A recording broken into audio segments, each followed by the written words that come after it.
नमस्कार मित्रों, मेरे पिछले वीडियो यदि ईश्वर है तो संसार में इतना दुख क्यों है, इस विषय पर आप सभी मित्रों की ढेर सारी सकारात्मक प्रतिक्रियाएं आई हैं।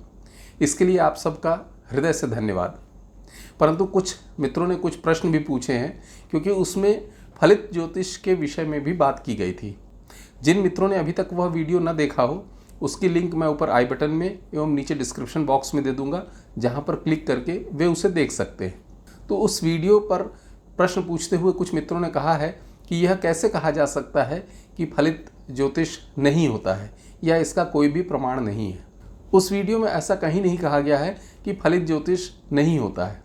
वस्तुतः उस वीडियो को यदि आप ध्यान से देखेंगे तो उस वीडियो में यह कहा गया है कि हमारे जो पुराने ग्रंथ हैं, जो पुराना प्राचीन भारतीय ज्ञान है, उसमें ज्योतिष के दो रूपों का वर्णन होता है, जिसमें कि एक होता है गणित ज्योतिष, जिसे हम वर्तमान समय में एस्ट्रोनॉमी के नाम से जानते हैं, जो कि पूर्णतः वैज्ञानिक है, और दूसरा भाग होता है फलित ज्योतिष, जिसे आज हम एस्ट्रोलॉजी के नाम से जानते हैं।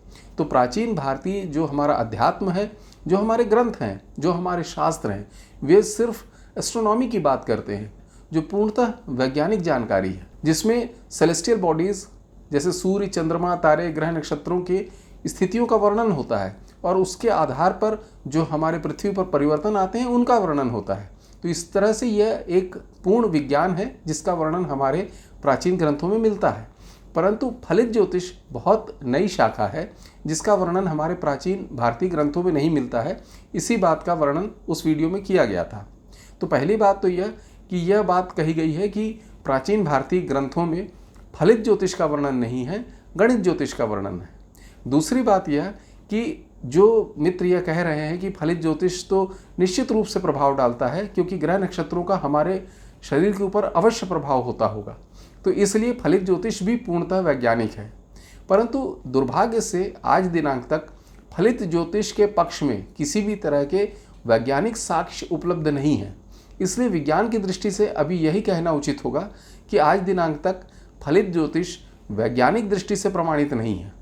हो सकता है कि भविष्य में यह प्रमाणित हो जाए, क्योंकि विश्व के अनेक भागों में, हमारे देश में भी कई विश्वविद्यालयों में कई स्थानों पर इस पर शोध कार्य चल रहे हैं, और चलना भी चाहिए। इन पर शोध हमें लगातार करते रहना पड़ेगा, जिससे कि हम नई जानकारियाँ प्राप्त कर सकें और वैज्ञानिक दृष्टि से उन्हें प्रमाणित भी कर सकें। परंतु जब तक वैज्ञानिक दृष्टि से फलित ज्योतिष प्रमाणित नहीं होगा, तब तक उसे विज्ञान नहीं माना जा सकता। और इसीलिए अगर आप देखें तो हमारे विश्वविद्यालयों में जो फलित ज्योतिष की जो शिक्षा दी जा रही है, उसमें आर्ट्स संकाय की, जो कला संकाय की उपाधियां हैं, वो प्रदान की जाती हैं, न कि विज्ञान संकाय की उपाधियां प्रदान की जाती हैं। तो यह बिल्कुल स्पष्ट है कि अभी इसमें बहुत शोधों की आवश्यकता है। परंतु जो उस वीडियो में बात कही गई, उसमें हम आध्यात्मिक दृष्टि से देखें तो प्राचीन भारतीय जो हमारा ज्ञान है, जो भगवान श्री कृष्ण के उपदेश हैं, वो पूरी तरह से कर्म के सिद्धांत को ही प्रचारित और प्रसारित करते हैं। वो ये कहते हैं कि जो भी परिणाम आते हैं वो हमारे कर्मों के आधार पर आते हैं, और बिल्कुल यह जो एक विश्व है, यह जो एक संसार है, यह कुछ प्राकृतिक नियमों पर चलता है, और वो प्राकृतिक नियम ईश्वर ने बनाए हैं, और उसके बाद फिर ईश्वर बीच में नहीं आता है उन नियमों को बदलने के लिए। तो हमें यह मानना पड़ेगा कि हमारे जो भी परिणाम आ रहे हैं, जो भी हमारा भाग्य या हम जिसे प्रारब्ध कहते हैं, वो हमारे कर्मों के फलों के आधार पर ही होता है। तो प्राचीन भारतीय ज्ञान के आधार पर भी फलित ज्योतिष अभी हम नहीं कह सकते कि हमारे शास्त्रों में वर्णित है, वहाँ पर गणित ज्योतिष ही वर्णित है। दूसरा उदाहरण जो कुछ मित्रों ने दिया है, उनका यह कहना है कि ग्रह नक्षत्रों का हमारे शरीर के ऊपर अवश्य प्रभाव पड़ता होगा। जैसे कि एक बहुत सामान्य उदाहरण है जो अक्सर दिया जाता है।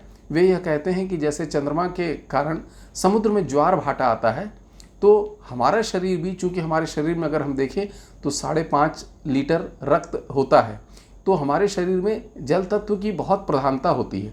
तो इसलिए यदि समुद्र में ज्वार भाटा आ सकता है, तो निश्चित रूप से चंद्रमा की कलाओं का हमारे ऊपर भी प्रभाव अवश्य पड़ेगा। उनका कहना बिल्कुल ठीक है। अगर हम इसे वैज्ञानिक दृष्टि से देखने का प्रयास करें, तो यदि चंद्रमा का गुरुत्वाकर्षण के कारण जो हमारे शरीर में जल तत्व है उस पर प्रभाव आएगा, तो इस पृथ्वी पर जितने मनुष्य हैं उनमें सभी में समान प्रभाव आना चाहिए, क्योंकि उनमें सभी में जल तत्व की मात्रा लगभग समान रहती है। सभी एक स्वस्थ मनुष्यों में 5.5 लीटर के आसपास ही रक्त होता है और जल तत्व भी लगभग समान ही होता है, कोई गंभीर रोग से रोगी ना हो तो यदि चंद्रमा के गुरुत्वाकर्षण का प्रभाव पड़ रहा है दो आसपास खड़े व्यक्तियों पर, तो दोनों पर वह समान ही पड़ना चाहिए। ऐसा तो होगा नहीं कि एक व्यक्ति की कुंडली में यदि दूसरे घर का चंद्रमा है तो उस पर दूसरा प्रभाव पड़ेगा और दूसरे व्यक्ति की कुंडली में चौथे घर का चंद्रमा है तो उस पर दूसरा प्रभाव पड़ेगा। कहने का तात्पर्य यह है कि यदि हम विज्ञान के आधार पर इसका स्पष्टीकरण देते हैं और यह कहते हैं कि गुरुत्वाकर्षण के आधार पर प्रभाव आ रहा है, तो उस स्थान विशेष में, उस क्षेत्र में खड़े हुए सारे मनुष्यों पर चंद्रमा के गुरुत्वाकर्षण का प्रभाव समान ही पड़ेगा। वो किस तिथि में, किस नक्षत्र में, किस समय पैदा हुआ, किस स्थान पर पैदा हुआ, किस स्थान पर उसका जन्म हुआ, इसका उसके गुरुत्वाकर्षण के प्रभाव पर कोई भी फर्क नहीं पड़ेगा।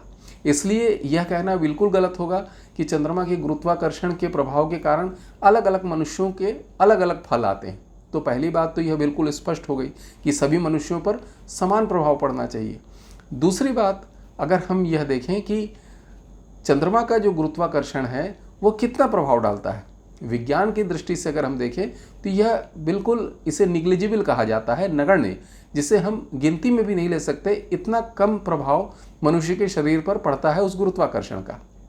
तो कुछ मित्रों ने ज्वार भाटा का प्रसिद्ध उदाहरण देते हुए यह स्पष्ट करने का प्रयास किया है कि चंद्रमा का प्रभाव जिस तरीके से समुद्र पर पड़ता है और उसके कारण उसमें ज्वार भाटा आता है, तो उसी प्रकार से मनुष्यों के शरीर में भी जल तत्व की प्रधानता होती है और लगभग 5.5 लीटर तो रक्त ही होता है। इसके साथ साथ जो जल तत्व शरीर में होता है, तो जब चंद्रमा के कारण यदि समुद्र में ज्वार भाटा आ सकते हैं तो मनुष्य के शरीर पर भी उसका प्रभाव अवश्य पड़ता होगा। इसे अगर हम वैज्ञानिक दृष्टि से समझने का प्रयास करें तो विज्ञान हमें गुरुत्वाकर्षण बल के बारे में स्पष्ट रूप से बताता है। विज्ञान के अनुसार दो वस्तुओं के बीच लगने वाला गुरुत्वाकर्षण बल उन वस्तुओं के मास के समानुपाती होता है, अर्थात डायरेक्टली प्रोपोर्शनल होता है, और साथ ही साथ उन दोनों वस्तुओं के बीच की दूरी के व्युत्क्रमानुपाती होता है, अर्थात इन्वर्सली प्रोपोर्शनल होता है। तो हम यह कह सकते हैं कि जिन दो वस्तुओं के बीच में हम गुरुत्वाकर्षण बल की बात कर रहे हैं या गणना कर रहे हैं, तो वह उतना ज़्यादा होगा जितना ज़्यादा कि उन ऑब्जेक्ट्स का मास होगा। तो समुद्र में चूँकि बहुत ज़्यादा जल राशि होती है, इसलिए हमें चंद्रमा के द्वारा वहाँ पर ज्वार भाटा स्पष्ट रूप से दिखाई देता है। परंतु वहीं अगर आप देखें तो आसपास के जलाशयों में आपको ज्वार भाटा नहीं दिखाई देगा, क्योंकि वह जल राशि इतनी कम होती है कि वहाँ पर वह परिवर्तन हम नोटिस नहीं कर सकते हैं। विज्ञान की दृष्टि में इसे निग्लिजिबल या नगण्य कहा जाता है।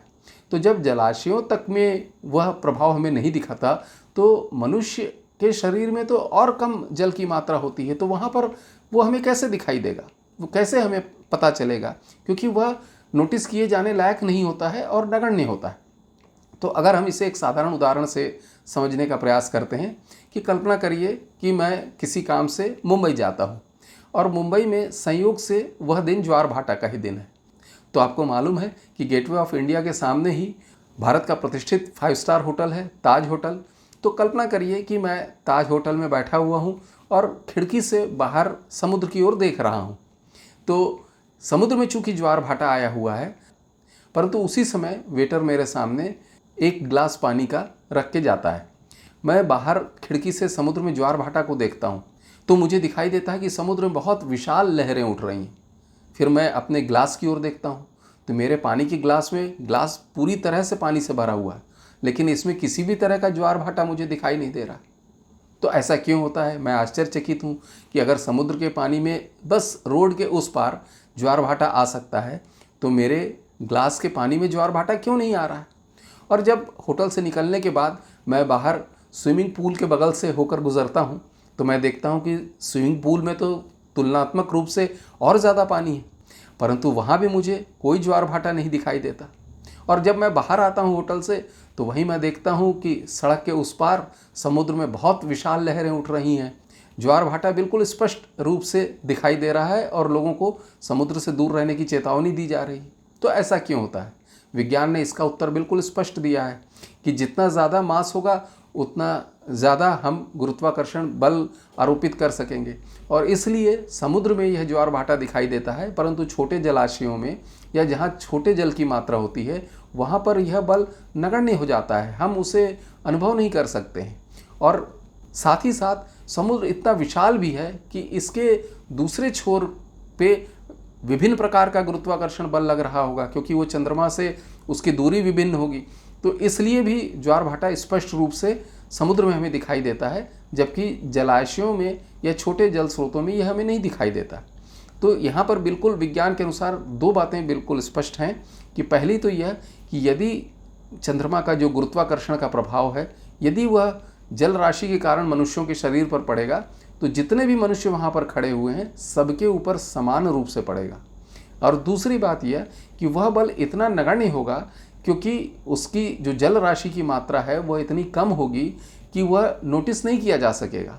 इसलिए हम समुद्र में ज्वार भाटा तो देख सकते हैं, परंतु पानी के ग्लास में वहीं बगल में खड़े होकर ज्वार भाटा नहीं देख सकते। आशा है यह बिल्कुल स्पष्ट हुआ होगा कि उस ज्वार भाटा का उदाहरण हम मनुष्यों के शरीर पर पड़ने वाले फल के ऊपर नहीं देख सकते हैं, और न ही हम उसके आधार पर मनुष्यों का भाग्य बता सकते हैं या यह कह सकते हैं कि उनका भाग्य परिवर्तित हो जाएगा क्योंकि उनकी कुंडली में इस ग्रह में चंद्रमा था या इस ग्रह में चंद्रमा नहीं था। तो फलित ज्योतिष अभी तक विज्ञान के द्वारा प्रमाणित होने जाने के लिए शेष है। अभी उस पर बहुत सारे शोध चल रहे हैं, उनके रिजल्ट्स आ जाने दीजिए, उनके परिणाम आ जाने दीजिए, और यदि वैज्ञानिक दृष्टि से फलित ज्योतिष प्रमाणित होता है तब हम इस विषय पर कुछ बात कर सकेंगे।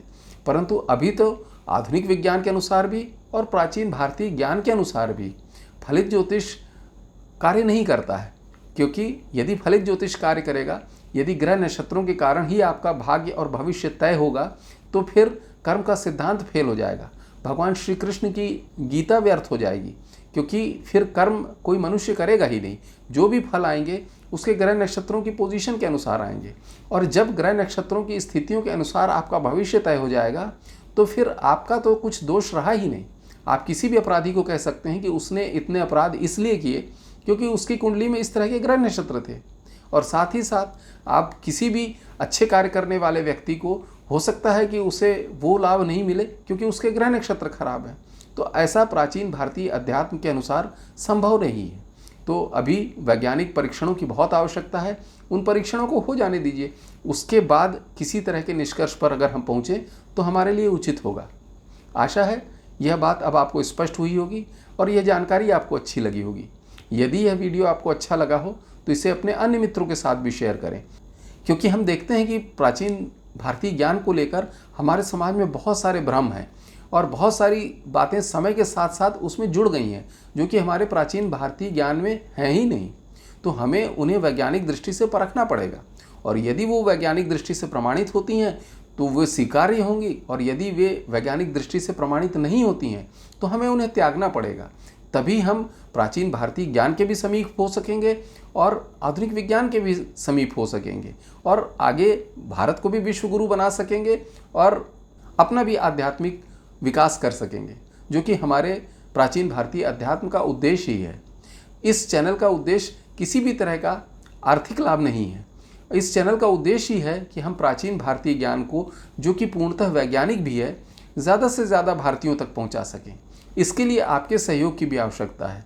इसके लिए आपको कुछ नहीं करना है, केवल इस वीडियो को लाइक करें, अपने विचारों से हमें कमेंट बॉक्स में अवगत कराएं, इसे अपने अन्य मित्रों के साथ भी शेयर करें, जिससे कि इस तरह की वीडियो की जानकारी ज़्यादा लोगों तक पहुंच सके।